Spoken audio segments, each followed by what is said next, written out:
between Parting and MC. In the upper right, in the red, is Startail Parting. Meanwhile, in... Oh, sorry, I'm going too fast for you, NPC. In the bottom left, we have the legend, the Kratos Protoss, the Obama Protoss, MC.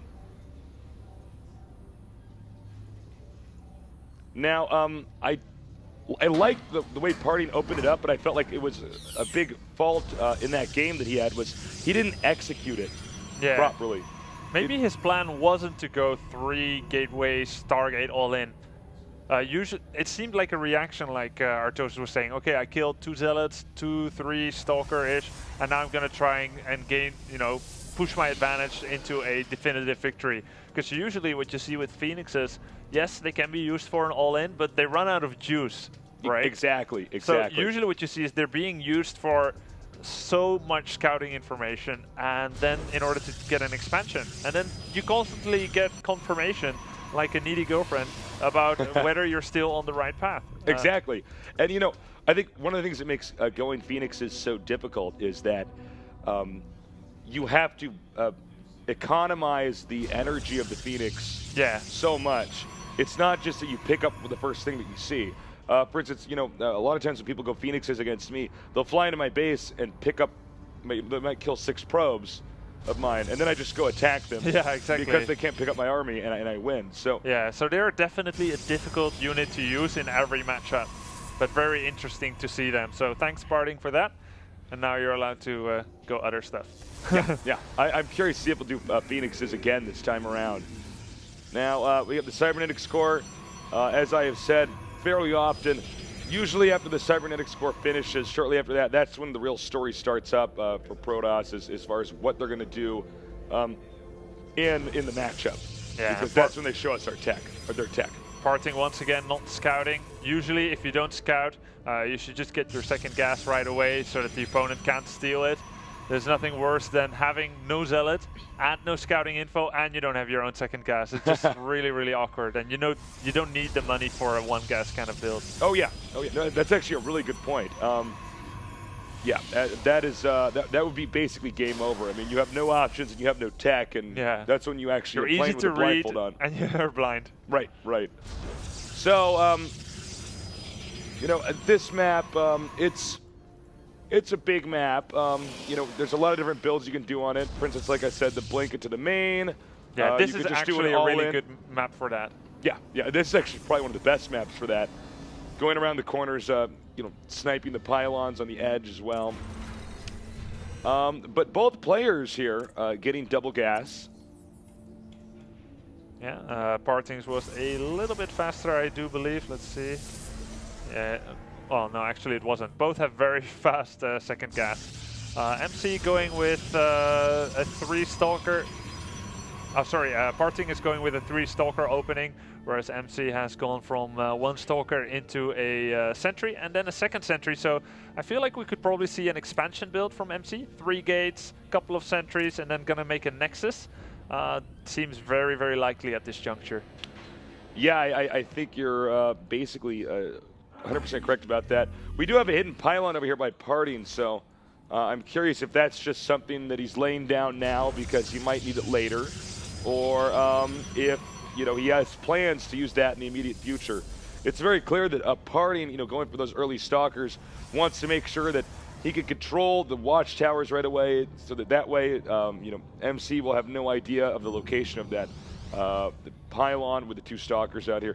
When you do this quick Stalker opening, it's quite good because if they're out on the map and they're not doing this similar build, let's say they have like a Zealot and a Stalker. You'll just go and kill it. Yeah, you just go kill it. Yeah. And the thing that Parting is doing is super interesting, and there's a lot of nuance entrenched within that. Parting and Oz, they have these builds whereby they go 2 gateways, quick 3 Stalkers, and they just keep chrono boosting the Cybernetics Core. Then they get this pylon somewhere on the map, and they warp in 2 more Stalkers, and then maybe 2 more right after that. And it has led into all sorts of builds, like either 2 gates into Blink, and then maybe later add more gates. It's kind of like an in-between build, not too many gates, not too few. Or they go 2 gates and then into DTs. Now, these builds, I've been so familiar with them from studying them, what's he doing now? He's doing 2 gate stalkers, showing 5 stalkers, and planting down the pylon for a bit there. Then he went robo, and then expansion. So I haven't seen this particular variation before, and if MC has anywhere near the knowledge I have of them, which I strongly suspect he does, he might not peg parting on an expansion build right now. Yeah. You know, it's funny because right now, to a certain degree, they're both actually in the dark as far as what's going on. And more or less doing the same thing. Yeah. Not too different. Actually, MC is playing a little bit risky, I want to say. He doesn't really know that parting has gone for a robotics facility after those stalkers. Because with the 5 stalkers that he has shown, there could be DTs in MC's base right now. There's no doubt about it. MC doesn't know. MC is basically taking a wager here. He's saying, I don't think you're going to go GTs this time. Now, you know what's interesting about this, though, is that with the Robo Bay out, Blink Stalkers are very bad against Immortals. I mean, Immortal is, well, the Immortal is just really good against the Stalker is what I should really say. If he gets defensive and gets some Immortals out here, he could be in decent shape. Now, so it's also important to note that MC, he does not, let me double check, I just want to make sure, he does not have a Robo. Yeah, so he's going to 5 gates. I've seen this build from Oz where you just get like 5 gates, 2 bases, and Blink. You completely skip Robo, and it's almost offensive in its wager-like qualities, whereby you just say, well, you're not going to go DTs, and that's it. I don't want to hear anything about it. No, I don't want to hear anything about it. We had some builds like that in StarCraft 1 that were essentially, you know, there was like a 3 Dragoon Rush, you do, or like a 4 gate Goon Rush. It's usually on maps without a ramp, but you just go at them because if they're doing anything in the middle, they're going to start to lose. But then you do DTs while you're doing it. Right. And it's weird because now we're at the point in StarCraft 2 where it's we're kind seeing of these like builds that. actually occurring. And this build that MC does, 5 gate Blink Stalker, it is actually super strong because you just get the unit with the most micro potential. You get it fast, you get a lot, and you're able to do a lot with them if you were to attack. Immortals, great against Stalkers, but if you have this massive number while having sacrificed all measure of security like Observer or Robotics Facility or anything like that, you could have a high amount of Stalkers which could take down an army which is relying on the Immortal Sentry quite easily. All right, now watch, he will, whoa. Yeah, he came a bit too late though. I feel like, we look at MC now, he keeps adding probes, he's adding a Robotics Facility, so it's almost as if he took the gamble for no real advantage. I totally agree with you, Grubby. I mean, basically, he took a risk, which I'm not... Oh, looks like he's going to poke in there again. He took a risk, I think, partially because he's up 1 game. So you have the liberty to take that risk. Yeah. But he didn't use those gates like, say, I'm going to do a very dedicated attack now, and I'm going to use all these Blink Stalkers to rush you with it.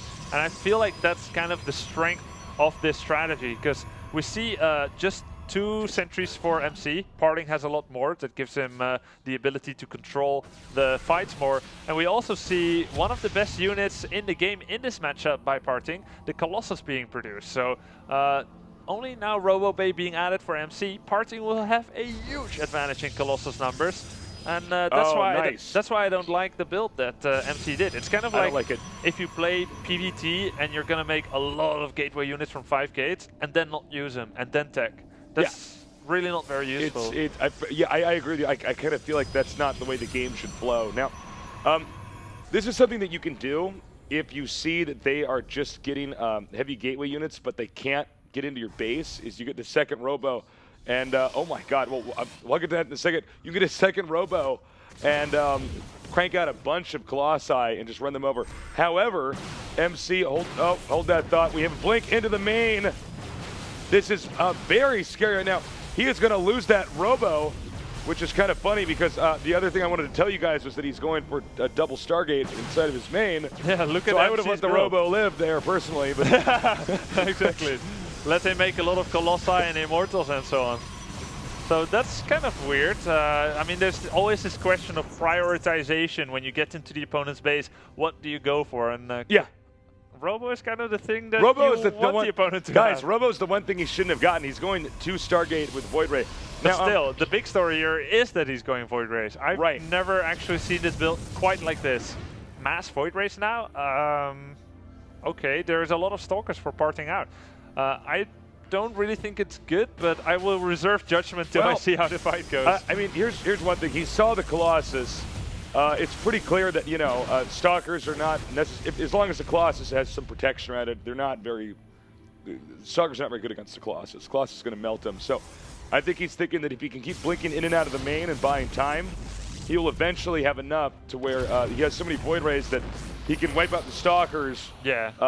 And from there maybe win. But Parting now coming down.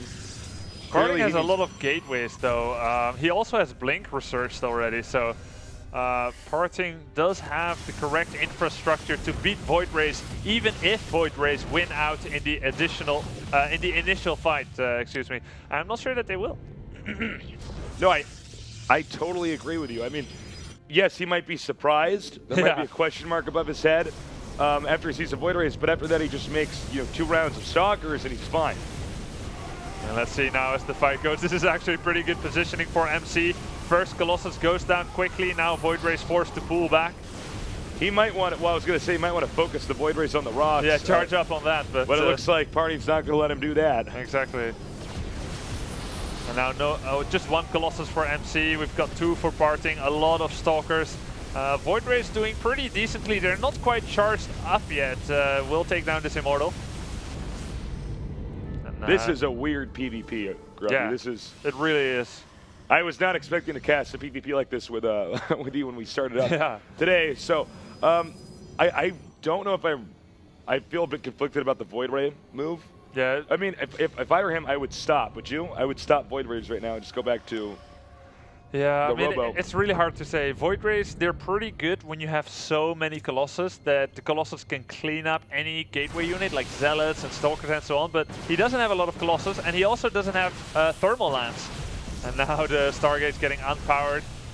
Will take down 1 Void Ray, losing 3 Stalkers so far, and taking down another Void Ray. Good trade there for Parting.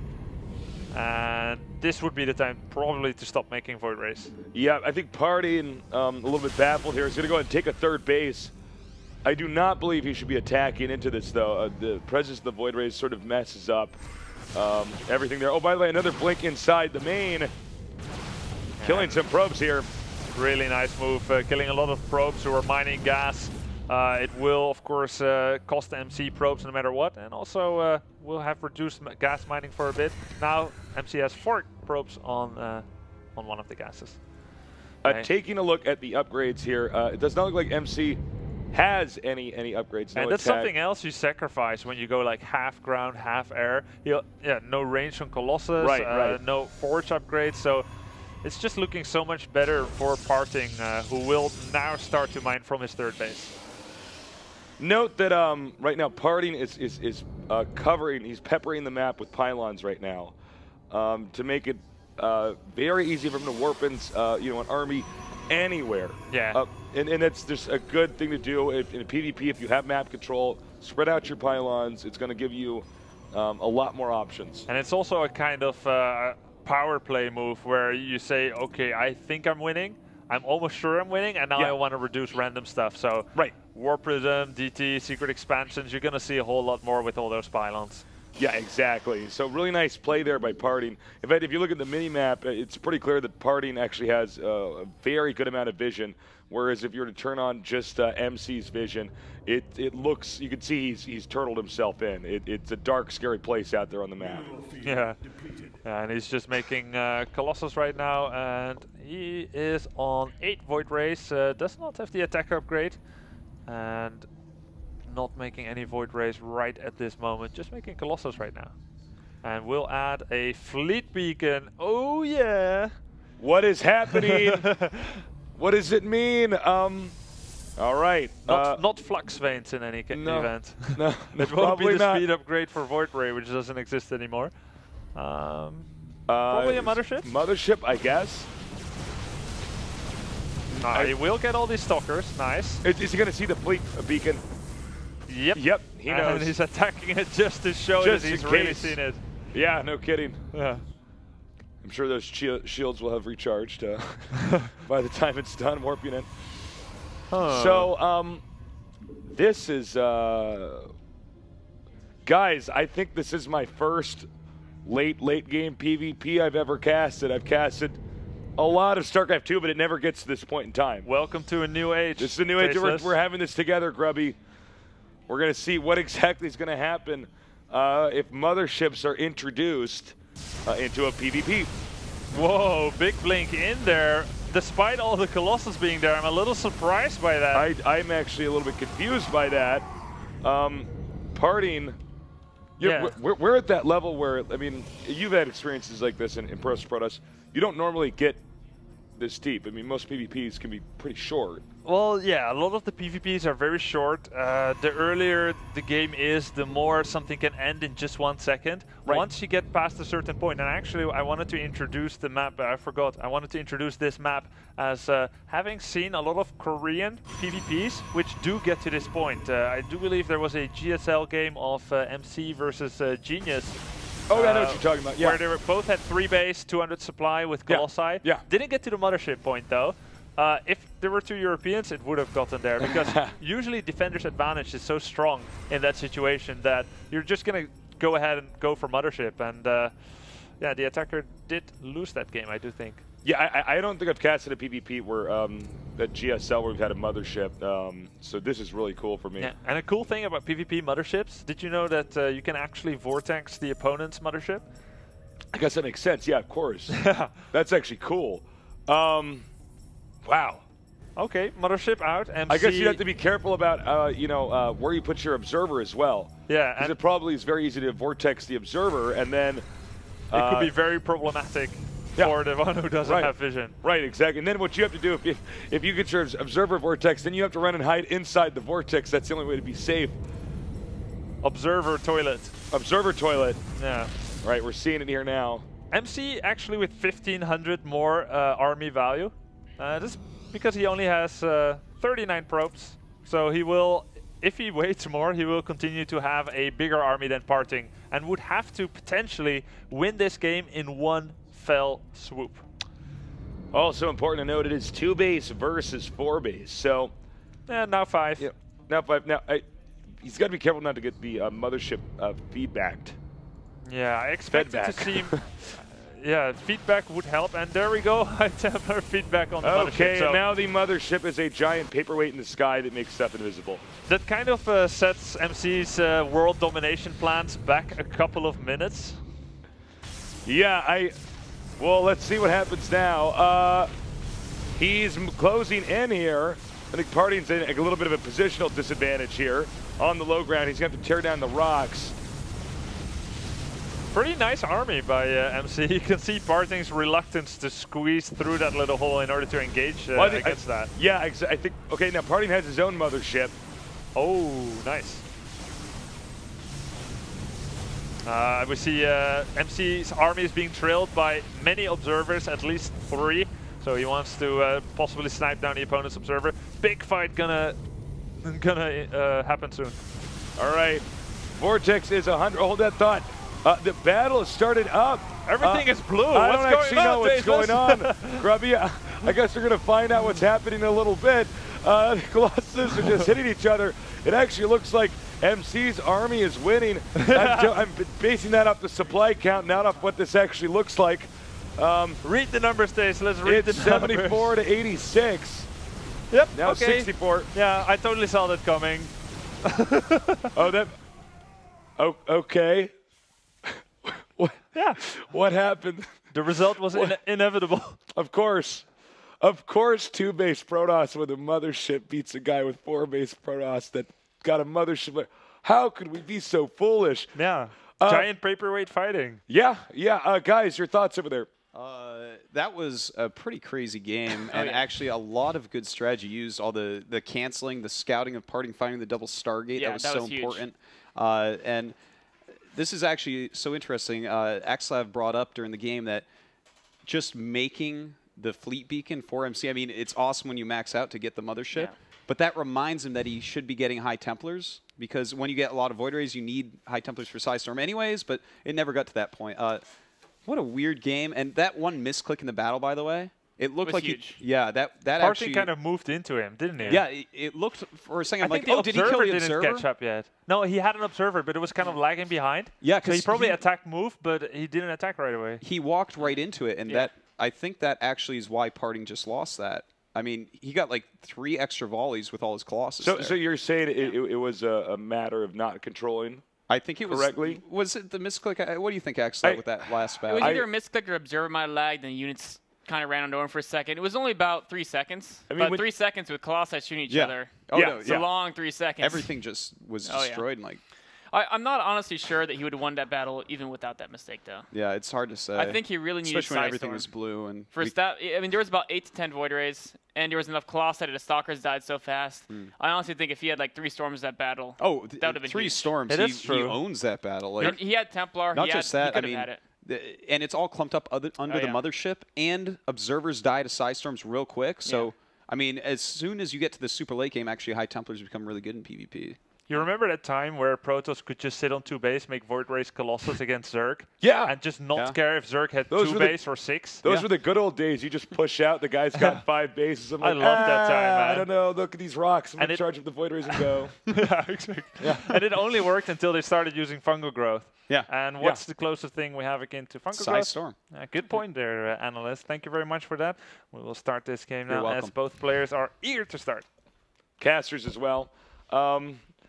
You know what's funny about that last game is that we kept talking about Vortex because we're so used to thinking about Vortex being used in PvZ, but then I saw High Templar and I'm like, oh, that's right. You could just feed back the Mothership, and there's really the odds of Vortex actually being used in a PvP if you're both playing correctly